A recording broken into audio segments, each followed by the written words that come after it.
Bueno, recientemente se produjeron las elecciones presidenciales en Brasil.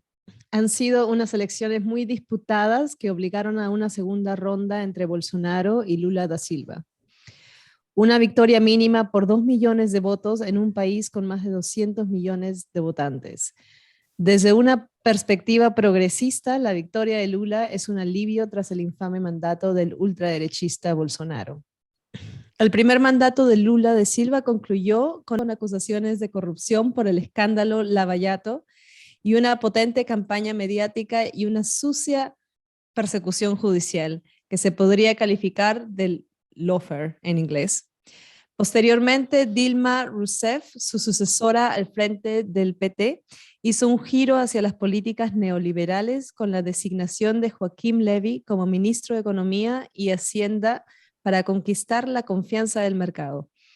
Levy inició el más brutal plan de austeridad fiscal de la historia reciente de Brasil, basándose en el cuento de hadas de la contracción fiscal expansionista. En definitiva, la política económica de Dilma Rousseff sirvió para liquidar electoralmente un proyecto político que, sin embargo, había servido para iniciar importantes reformas sociales y en el campo de derechos civiles. Tras una penosa ordalía judicial, Lula retorna. Pero como siempre que hay una victoria electoral, tras las celebraciones llega el momento de hacer frente a la realidad. Los retos son sin duda inmensos. Hoy queremos entender qué significa este segundo mandato de Lula en el plano de la política económica y social. Bueno, buenas tardes. Mi nombre es Patricia Pino, soy maestra y candidata a doctorado en economía y fundadora de la MMT Podcast y miembro de Red MMT. Hoy nos acompaña para analizar las perspectivas que se abren con el nuevo gobierno Daniel Negreiros con Seixal. Daniel Negreiros es presidente de la Junta Directiva del Instituto de Finanzas Funcionales, ¿no? En español, profesor del Instituto de Investigación y Planificación Urbana y Regional IPPUR de la Universidad Federal de Río de Janeiro. Además, escribió el libro Teoría Monetaria Moderna, la clave de una economía al servicio de las personas. Es economista de la UFRJ y estudiante de maestría y doctorado en la Universidad de Missouri en Kansas City. Como siempre, acuérdense darle un me gusta y suscribirse a nuestro canal. Nos ayuda mucho en el esfuerzo de dar a conocer nuestra labor. Y las preguntas las vamos a hacer en inglés. Adelante, sí. Okay. So, Daniel, what is the work of the Institute of Functional Finance in Brazil and what impact does it have on society there? Is the MMT welcomed in the academic realm? Well, so we started the institute in the early months of 2020, and we started working towards creating the institute, and that's because that's when MMT became pretty much the only recipe for saving us from the pandemic crisis, right? It must be pointed out that absolutely no one else is able to explain where the money came from that we used to pay for the crisis. So most economists in Brazil were lost, and a lot of people looked for MMT as, you know, not only an explanation, but the confirmation that it was possible to do something. And a lot of MMTers in Brazil, right? We call ourselves MMTers. A lot of us got together. We couldn't join physically, so we created, you know, WhatsApp groups and started exchanging emails, calling each other. And we decided that we needed to have something to call our own, an institute, a group, a network, a networking tool, if you may. So this is when it started. And in the beginning, we were being a lot of people were paying a lot of attention to what we were saying. We were able to give a lot of interviews. We were talking to a lot of politicians. Many people who are now going to be in the government were really interested in learning MMT and getting to understand really what we were talking about. You know, what does it mean for the government to create money as it spends? Why is it that we weren't doing? How is it that we were always creating money even before the pandemic? And a lot of people didn't understand that. They felt like we were proposing for something new, you know, as if money creation was an additional tool, and we were trying to explain, no, we're just saying that we've always done that, and we can do a lot more, because if we could spend a little bit before the pandemic to pay for government programs, we can spend a lot more now that we need it. So many politicians were actually able to listen to us, and we have many conversations on live, all those live shows and programs that we did on YouTube. And this, I think, helped advance the debate a little bit. The problem is that these truths that we present are not very convenient to some people and some very powerful groups. And these groups have a lot of money. And we're talking about, speculators and, banksters and those people who really don't like when we give a solution to government policymaking that would eliminate altogether financial instability that makes them a lot of money, but also it would eliminate the lie that they tell us that governments need funding from the markets, right, from the financial markets to function. Now, those two things that we are explaining that are pure lies are very dear to them. So they've been able to populate the media, and mainstream media has absolutely no use for us. And they've become very invested in defamating MMT in Brazil. So I would say that has this defamation happened only in the media, or do you think within the political system? For example, have the advisors, the economic advisors of Lula da Silva, been hostile or receptive to MMT? Yeah, so I actually know that some advisors have been very receptive, and they tried to introduce more openly MMT-inspired discussions within the Lula's team, and many other very influential advisors and policymakers became very defensive, aggressively anti-MMT. And we weren't even given a chance to participate in the debates. So I was only sort of listening through the grapevines that, people are saying bad stuff about your institute. And I said, well, maybe if I was allowed to, have a conversation with them, we could compare the arguments.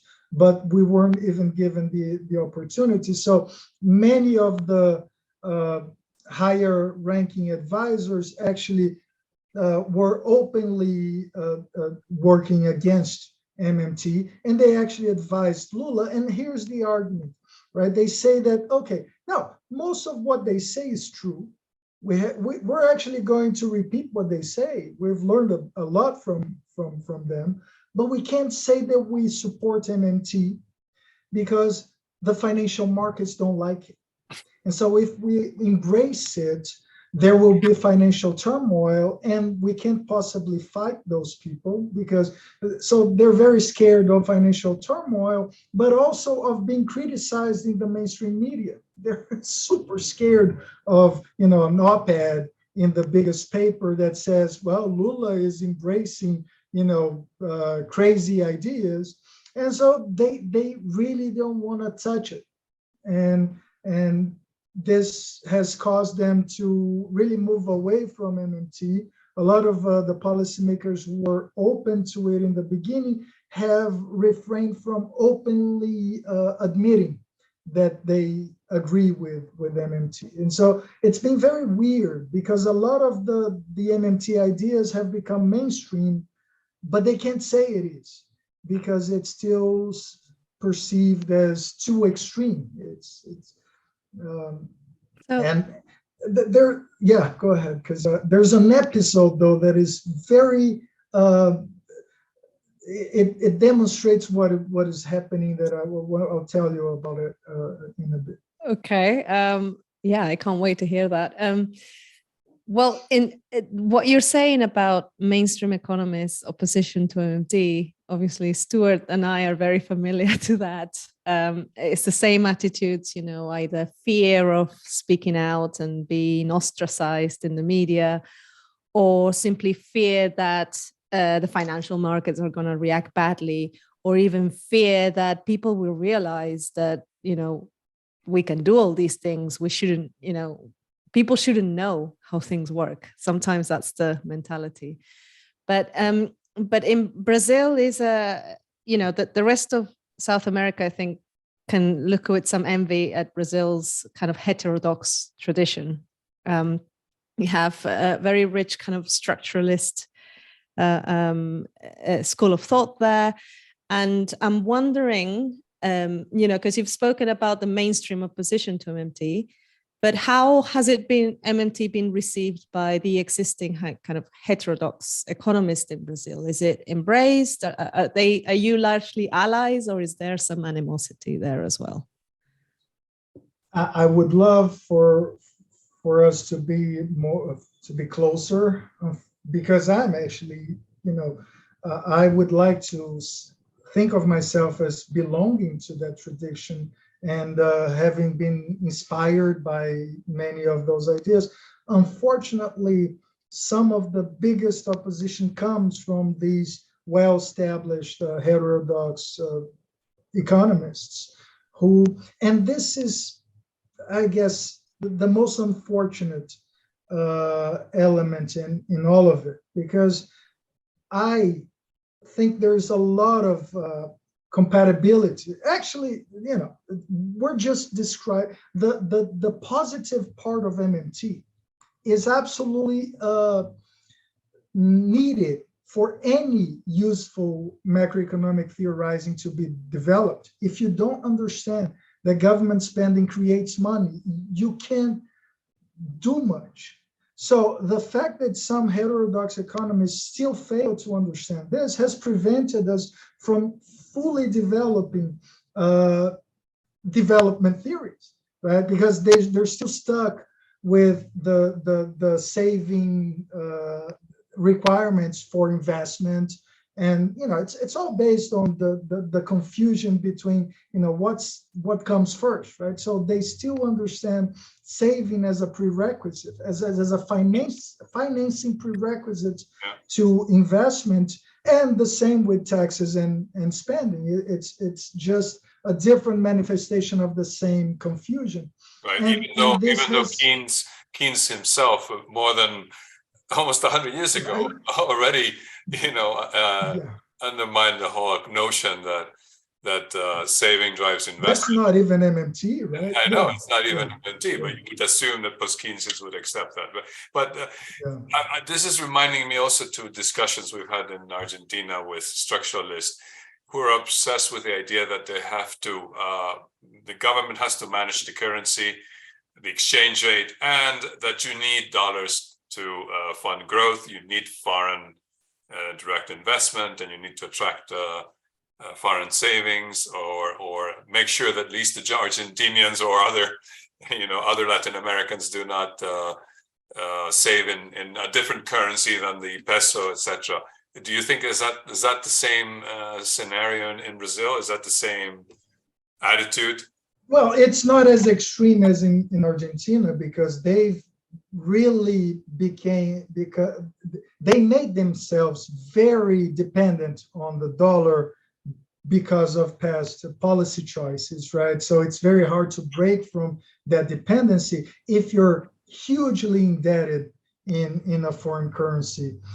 We used to be facing the same type of restriction because of foreign debts, but actually, thanks to Lula's first two governments, we were able to reverse that situation. There's a slight detail that I think we could get into, because the type, if it, in terms of exchange rate vulnerability and fragility, it doesn't really matter whether it's public debts that are foreign currency denominated, or private debts. It's the demand for foreign money that really may become a problem, and that comes with any debts. So for a while, a lot of the dollars that were being internalized by the Brazilian government, which allowed us to reduce government debts and then accumulate reserves, were actually being obtained by private sector borrowing in foreign currency. And that's a terrible recipe for accumulating reserves. So, that detail still needs to be better understood. But overall, it is true that we were able to reduce exchange rate exposure thanks to very positive, current account results that, instead of becoming currency appreciation, became accumulation of reserves, and that's been useful. Now, your point, though, I have, regarding the whole exchange rate dilemma, I think this is something that we need to pay greater attention to as MMTers, right? And this is something that the structuralists and the developmentists as a whole, actually economists from emerging countries have a lot to tell us about these experiences, because and this is why I think we shouldn't have such a broad recipe toolkit associated to MMT. If we think in terms of functional finance, right? Basically, what functional finance allows us to understand is that if you are the creator of the domestic currency that everyone else uses within the domestic economy, you can create demand. You can create money to satisfy any lack of demand for anything within that economy. Now, that allows you to set any price floor for anything that you want, which we argue that should be used to set a price floor for wages, for instance. So you don't allow wages to fall because of insufficient demand for labor, because you can create directly and indirectly, you can create demand for labor. But we never argue that you should have a price ceiling as well, so that it would be a wage target, because it would be a terrible idea to force people into labor to keep wages from going up, or even, trying to keep wages artificially low for some reason. So we only have a price floor recipe for the wage problem, which means we allow for unemployment never to increase, but if it ever falls, right, it's not an issue. Now, functional finance also tells us that if it's desirable, you could set a price target for the interest rate, right? So for financial prices. And that's because you can both offer money when you don't have enough money to purchase all of the bonds that are being offered, but you can also offer the bonds. And so that the interest rate you can target perfectly. And that's a useful tool to achieve whatever goal you have. Now, the exchange rate is also a price that you could target if you wanted to. The problem is you don't have the supply of foreign currency to meet a target. So it's not, you would love to be able to set a target for the exchange rate that was functionally chosen, right? So if you could have the exchange rate that allows you to get all of the imported goods that are domestically unavailable, it would be wonderful for the domestic economy. The problem is you can't. So you have to deal with exchange rate volatility. And in order to do that, you have to use the tools that are available to you. One very simple and very insufficient tool is to just use your reserves to offer them to whoever is seeking foreign currency when there's an exchange rate shock that you deem to be undesirable, because that's inflationary, right? You end up having no reserves in the end. We've experienced that. Every emerging country has faced some sort of crisis like that. You try to use reserves, you deplete them, and then your exchange rate explodes because you've been trying to use the wrong tool. The second tool, which is what we've been using, is the basic interest rate, right? Which is as if you're giving a broad income. You're announcing, well, here's an income that you get if you don't buy dollars, if you buy our bonds, right? So you're trying to convince investors not to seek dollars, but that's such a broad tool, right? You're using the price that is the most significant referential price for all financial prices to affect this very specific behavior, which is people seeking dollars because they think that they'll make money buying dollars. So why not use a directed income, which is, we have the exchange rate swap contracts, which basically just give that income to whoever wants to buy dollars to make money like that. Now you can use that tool to discourage speculative purchases of dollars much more easily. But why don't we do that?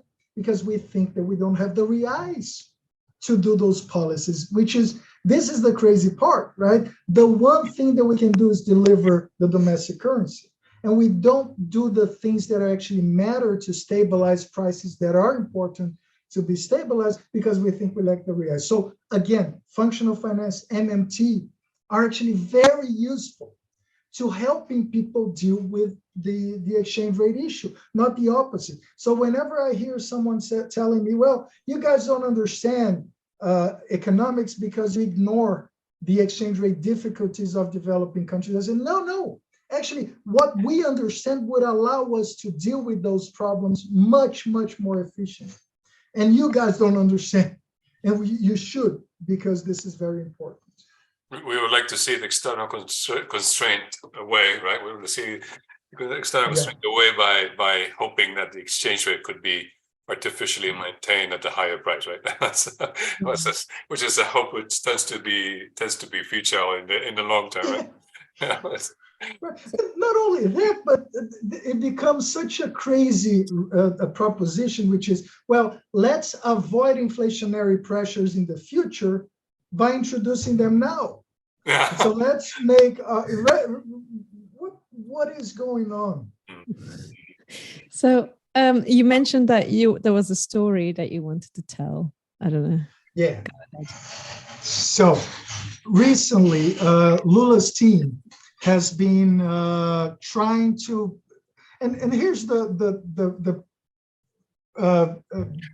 previous. So before I tell you, we should talk about how Bolsonaro has been tragic in every aspect. Right? He's a fascist that is ultra liberal. So the combination of ultra and anarcho-capitalist type liberalism with fascist-leaning governments is, Pinochet, right? Is the juntas in Argentina is something that always ends in tragedy. And Bolsonaro is an aspiring fascist dictator that thankfully couldn't become reelected. Otherwise, I would be asking you guys for help to escape Brazil, because these guys, well, they would call me a communist, and they would have found a way to lock me up with all of, anyone who is progressive thinking would be in trouble. So this is what we avoid, right? And in a desperate attempt to get reelected, he threw away all of the budgeting practices that, it's all based on dysfunctional rules, right? So Brazil has a spending ceiling, a constitutionally imposed spending ceiling that keeps primary spending at the same level for 20 years in real terms. So you can only increase your primary government spending by the inflation rate of the previous year. And this is what we have in place to deal with the growing population, right? So in per capita terms, that means that governments will shrink no matter what. But also Bolsonaro needed to spend more to secure his reelection, because no government can get reelected if you have an unemployment crisis with, people starving in the streets. So his most popular policy was the basic income transfers that were created with the pandemic, and he wanted to keep them at least until the end of the year, until the election. He had no plan for continuing with them after getting elected, but it had to be done until the election. So that required for him to pretty much cut every other type of spending and find a way to fit that spending within the ceiling. He actually was able to increase, to create a hole in the ceiling to spend a little bit more, but everything else was done away, and the government just didn't even care to make sure that, for instance, universities would have sufficient funding for the year. Hospitals, public safety was all left for financial asphyxiation. So when Lula actually proposed the amendment to the Constitution to create that fiscal space, and it's a very moderate fiscal space. It's not even close to what Bolsonaro did in the past. But all of a sudden, the financial markets decided that was too much, and that would bring the government to bankruptcy and all of that. Now, what's interesting is that when Bolsonaro did it much more aggressively before, they said nothing. And that's because Bolsonaro was delivering what they really wanted, which was, aggressively seeking privatizations and basically allowing all of the sectors of government to be substituted by, private enterprise. So Bolsonaro was very useful to the people who were sponsoring those lies about government bankruptcy, which is why they didn't say that he was causing the government to go bankrupt when he spent 750 billion reais during the pandemic. Thankfully, otherwise Brazil would have ended, right? But he spent 750 billion reais in terms of the primary deficit in 2020 was, and the markets were completely okay with that. And then towards the end of his government, he created fiscal space to pay for the transfers, much in the same way that Lula is doing. And again, the markets had no problem with that. So it's strange, right? Is it suspicious? They don't care about they don't care about the deficit. They care about whose deficit it is, right? Yeah, exactly. And what type of spending, right? It's funny that interest payments are never even discussed, right? Because who would? Not even part of the deficit. It's not even part of the rules. No rule has ever been set that keeps interest payments from rising. It's always about spending for the people. But so Lula has been trying to approve this amendment, and all of a sudden the markets have gone berserk. And you see every day someone saying that Lula is going to implode the government fiscally, and the government's going to go bankrupt, and this is going to, bring the apocalypse and all sort of terrible things. Now, this has led for Lula to become very worried and his team to become very concerned with what the media will say, Credibility. the markets will say about them. And here comes this this analyst from the Senate, from the Brazilian Senate, who wrote the opinion on the proposed amendment. Right? So you have this person who is probably brilliant and very in tune with the current debate, and this person wrote in the opinion, who was that was supposed to give the Senate its basis for the debate and for the voting to take place. He wrote that, well, there is no need for concern regarding government solvency because, as MMT scholars have said, a government that makes payment in the national currency cannot be forced into bankruptcy. That's all he said. He wrote that. That created a crisis, right? Everyone started, calling for this person's head.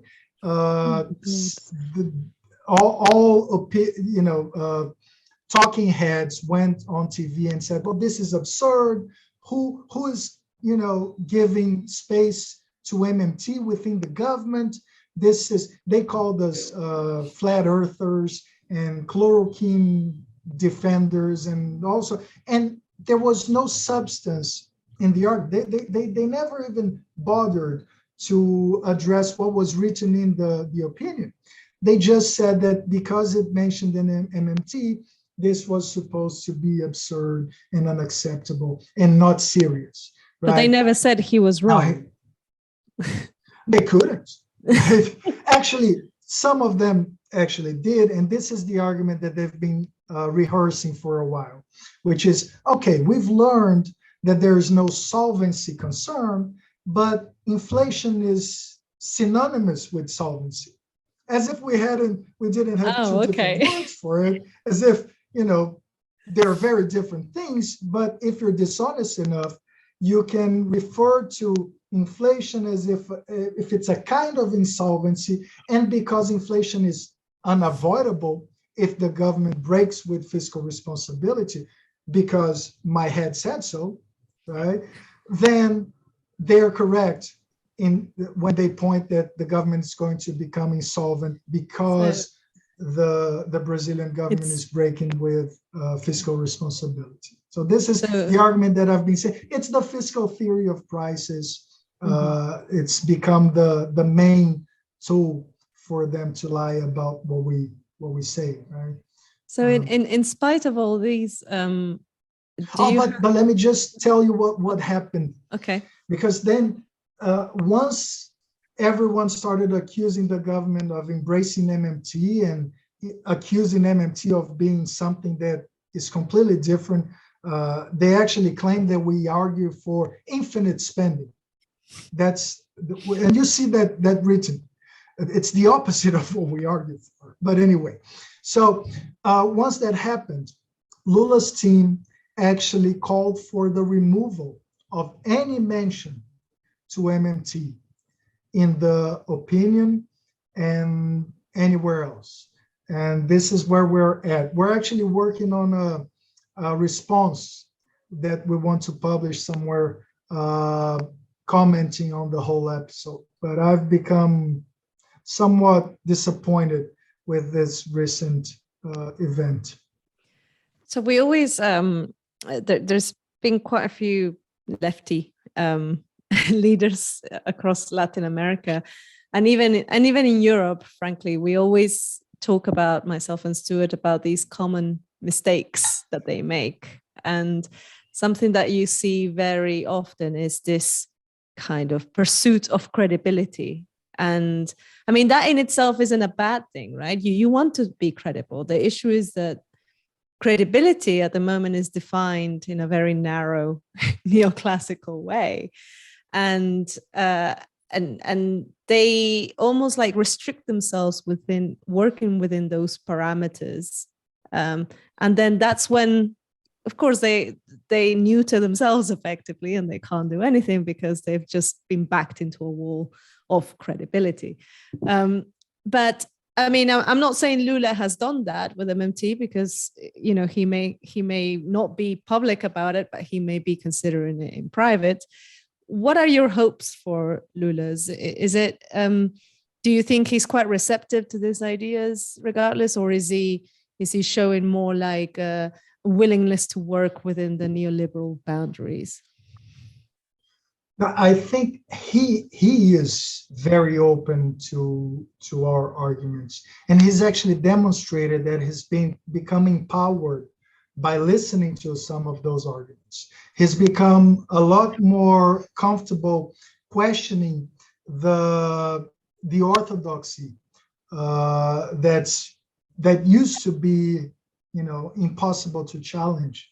And he's even created some episodes, some responses. The media has become very scared of some specific words that he spoke, especially challenging the market's capacity of imposing its will on the government. For instance, he says that he's not worried about what the market thinks about his policies. So I think this has triggered some of these people to becoming more aggressive in challenging those things that they perceive to be the most threatening to their position. And I think MMT is the most of all, right? Because it's the one truth that makes their argument completely useless.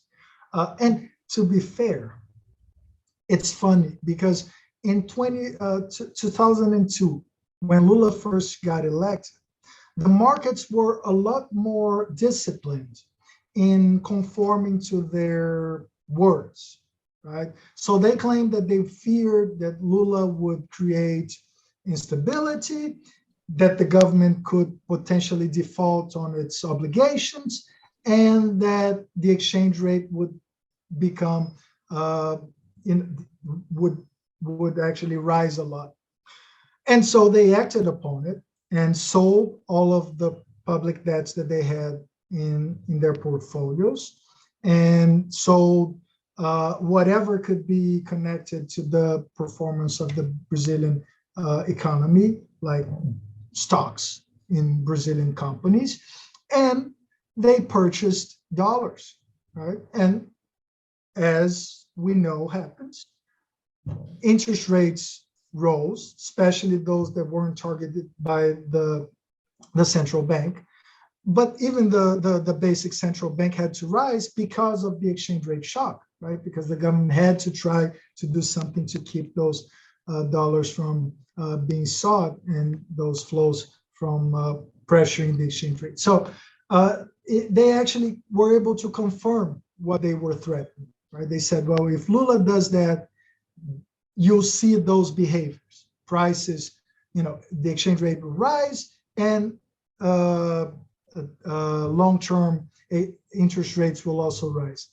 The problem now is that they know that no matter how much they say that the government will go bankrupt and that there will be an explosion in interest rates and the exchange rate, that cannot possibly happen. It's so unlikely that they know they'd be tearing up their money if they bet on this. So what ends up happening is they'll have their spokespeople go on TV and say that there's some new episode that should cause everyone to run away from public bonds and to buy dollars. And that actually causes people to do that, right? They'll sell their bonds, buy short-term commitments, and they'll buy dollars. The problem is eventually and very quickly, the incentive for them to go back, because the bonds are so cheap and the dollar has become so expensive that there's no way it cannot possibly start becoming cheaper again, makes them reverse their strategies within days. So you see those people go on TV, you would feel bad for them if they weren't so awful, because they're making fool of themselves. They predict the apocalypse, and they say, no, this time Lula has gone too far, and there's no way that the government will be able to control interest rates and the dollar anymore. And then all of a sudden, 2 days later, everything else is back to normal, right? And a lot of people are making money with this, game. But the reality is the markets have no discipline anymore to confirming what their spokespeople are claiming. So this should have emboldened the transition team to realizing that we're not even government yet, and they can't do much to sabotaging the government. Imagine if we get into you should have been a consultant to Liz Truss's government, right? Yeah. Because even in the UK, exactly. a government suddenly collapsed in less than 3 weeks because they didn't understand. Which actually brings, go ahead. No, because that brings us to the one true problematic element within this whole thing, which is the central banker. Mm-hmm. Now, he's the one who can make things hard. It's not the markets, right? And that's what happened with Liz Truss. It wasn't the markets. The Bank of England could have always kept prices from becoming, financial prices from becoming too volatile and from exploding. The problem is the Bank of England wanted her to fail. Exactly. And this could happen in Brazil as well, because we've just...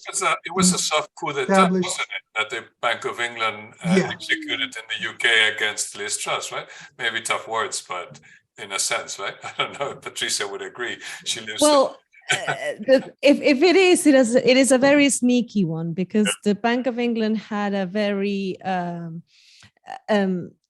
good excuse, in the sense that it's in the interest of the Bank of England to deal with potential instability. So in theory, their ultimatum to the banks, which was also an indirect ultimatum to Liz Truss, was to put the house in order, which is fine. It's just that why now? But so I guess it is a bit speculation, but it wouldn't surprise me if it wasn't politically motivated. In any event, we'll have to do a program on the UK sometime. Yeah. Getting back to Brazil. Well, sorry. Yeah. So the next question was about Fernando Haddad. That is the new Ministro de Hacienda. Is he a neoclassical economist? No, I wouldn't actually call him neoclassical, even a liberal economist. I think he's a pragmatic economist who's been somewhat sold on the idea that markets know best. So I guess there is an element of truth in whenever people are calling him quasi-neoclassical, or he's got neoclassical leaning ideas. I think that's fair. He's very closely connected to some very strongly neoclassical economists from the Getúlio Vargas Foundation here in Rio. And those people are ultra conservative, fiscally conservative, and also market fundamentalists, if you will. So he has those ties. He wrote a piece calling MMT so he argues that if monetarism is one extreme of confusion, MMT would be the left version of it, the leftist version of it. Now, I was super disappointed with that. That was right in the beginning of the pandemic when MMT was gaining some traction here. And he wrote that to sort of discredit MMT in the papers. So I've always had, my reservations regarding Fernando Haddad. The thing, though, is he's surrounded by very, very good economists. I've become increasingly optimistic because of that. He's just named, actually, his second in command is a young economist called Gabriel Galípolo, and he is actually someone who's become very close to MMT because of his work with Simone Deos, right? Someone you might have known in the past. She's also an MMT scholar who actually works with our institute, and also André Lara Rezende, who has become sort of the leading MMTer in Brazil, even though he used to be a fiscal theory of crisis proponent very recently, but because he's a very, very famous economist in Brazil, and he really discovered MMT, and he's been able to talk to Ray and to engage with a lot of MMTers since then. He's become our most influential MMTer in Brazil, and he works with Galípolo as well. So there's reason to be optimistic in that front, even though Haddad himself may not be as progressively leaning as others. Okay, and what is at the moment the situation in Brazil for, what was the pandemic quite severe or more or less than maybe adjacent nations? No, we had the second most deaths officially counted, and those numbers are probably much, much greater if we were able to count that properly. But we had the second most deaths in the world after the US. And the reason for that is very, very easy to identify. Our president he actually likes to present himself as the Donald Trump of the South, right? So he embraced every single denialist policy that Donald Trump supported in the US. He actually was even more extreme because for a while he worked against the vaccines. His plan was to give those useless drugs like chloroquine and the dewormer, ivermectin. He actually had public hospitals distribute those as treatment for COVID patients. He worked against social distancing. He worked against lockouts. He would advise people against wearing masks. There's a scene where he actually gets a child from his supporters, and he holds the child in his arms, and he removes the mask because it's bad publicity for him. He's the most horrible creature that you could imagine we have for a president, and this guy should be held responsible for at least half those deaths, because we should have vaccinated much earlier. We should have had much stronger social distancing policies, and we did none of that. So we got close to 700,000 deaths in Brazil. And we're still dealing with the pandemic, right? We've just had this new wave that's forced we're wearing masks again in closed settings and all of that. So it's still something that harms us. And again, because the pandemic was so severe here, the economic consequences were also very severe, right? You can't have a functioning economy with so many people getting sick and then dying, right? Or dealing with sick people and dead relatives. So all of that had a huge impact on our economy. The government was actually forced into adopting some very strong stimulating policies during the pandemic, especially with the benefits, right? The income transfers during the pandemic that are still there because he realized that those would help him get reelected. So that's probably why we only had a contraction of close to 5% of GDP, which is still, pretty depressive shock. But, imagine what would have happened if we had actually stuck to fiscal responsibility and not spent, close to 500 billion reais to deal with the pandemic. The interesting.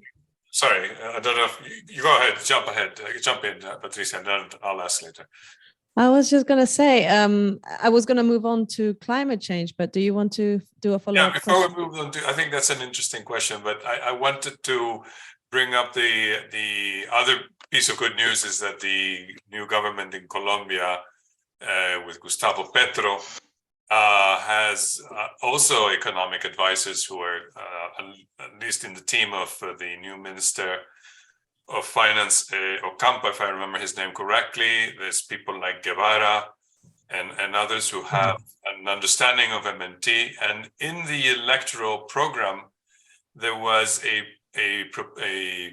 commitment or a promise to introduce a job guarantee program in Colombia as part of the Vivir Sabroso slogan of their electoral program. They included the job guarantee.